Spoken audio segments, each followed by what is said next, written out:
A couple months ago, the Florida Maquis created a series of videos talking about the separation of this area called Tierra del Fuego from Antarctica. It's my belief that as early as the 1700s, the tip of South America and the Antarctic Peninsula were much closer together because maps made during that time, prior to 1700 going back to the 1400s, showed this, that you could almost literally walk from one location to the other. But then after, there was this period where the maps showed no land where Antarctica is, and then all of a sudden it reappeared, but it was hundreds of miles away now. This isolation at the South Pole is the primary driver of the weather at the South Pole, not just simply the location. In today's video, I would like to share an event from 2015 that gives credence to this. There was an image that was used, it went around the internet for a long time, talking about this large, what looked like cylindrical object that had come to rest in, actually it was the South Sandwich Islands, not technically Antarctica. But it looked very strange. It looked like this thing that we have referred to as Oumuamua, this huge space rock, very long and cylindrical, that had come by the Earth. Now, the event that I'm talking about from 2015 is September of that year, September 17th, I believe. Iapel, Chile. 8.3 magnitude earthquake. So powerful it even had what they call a foreshock earthquake of 7, and then aftershocks, multiples of 7. It was an incredibly devastating, destructive earthquake that hit there. The basic information on it people have forgotten because so much has happened since then. It was a 9 on the intensity scale, which is different than the Richter scale, different than measuring the moment magnitude, but that has to do with how much intensity it had. Moment magnitude 8.3, the initial quake lasted between 3 and 5 minutes, which is an incredibly long time. Now, September 2015.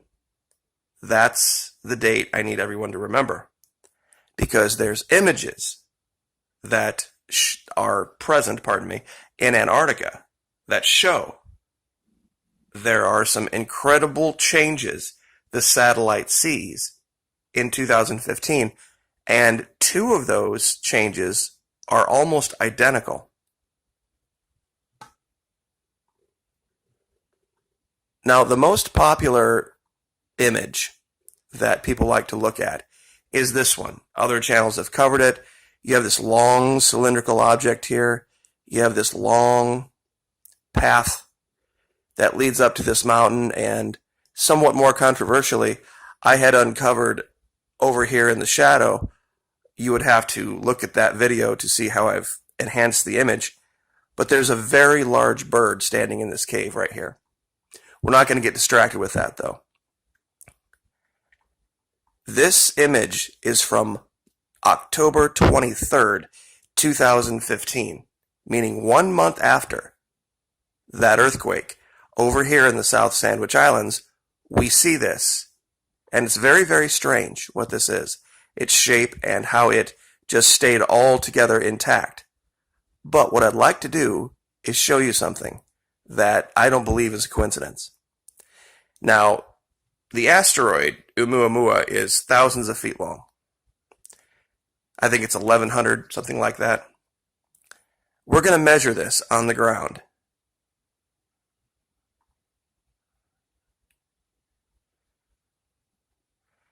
This is roughly about 76.32 meters, which in feet is 250. So 250 feet long, oriented roughly northwest to southeast.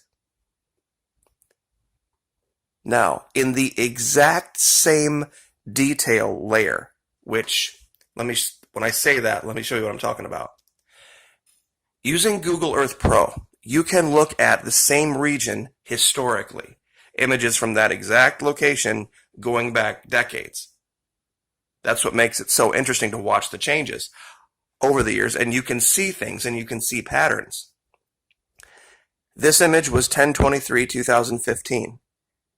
Now the exact same layer over here, and let me zoom out to show you where this is. This is in southern Chile, the southern Patagonian ice fields. We find this exact same anomaly.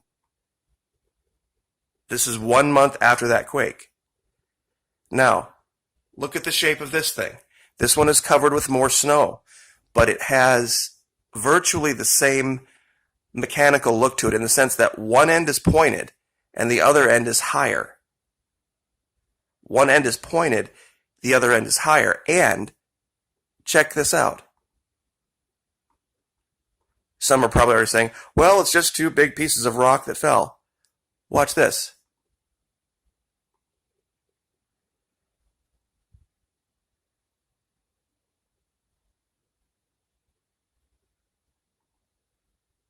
Sorry about this. Sometimes to get this thing to let go is difficult.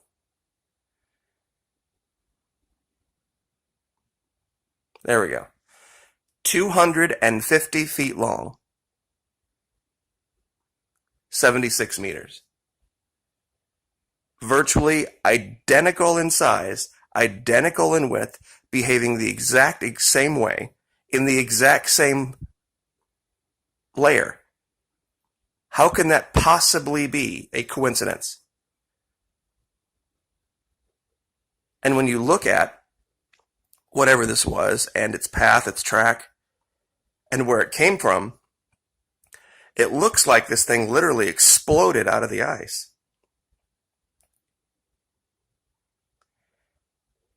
Let's go back to the other one real quick.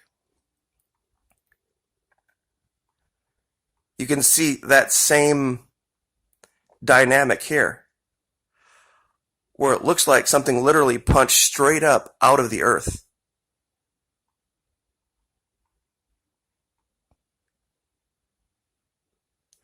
And let's see if we can go back one layer. Nope, we can't.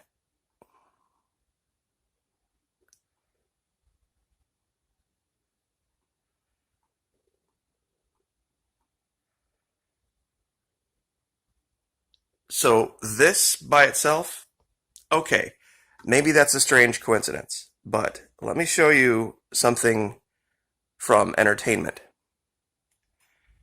Now, everybody knows that whales are somewhat enigmatic.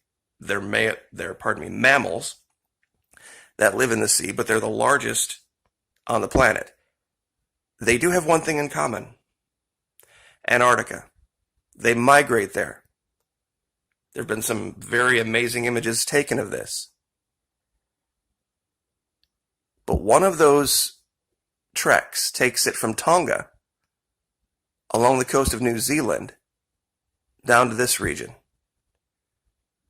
Now, I want to show you guys something crazy. You see this route here? I pulled up Google Earth and oriented this right so that you could see it.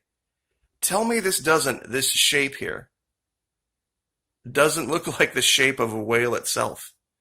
The huge fluke back here, the open mouth, the underjaw, the huge flipper fin right here.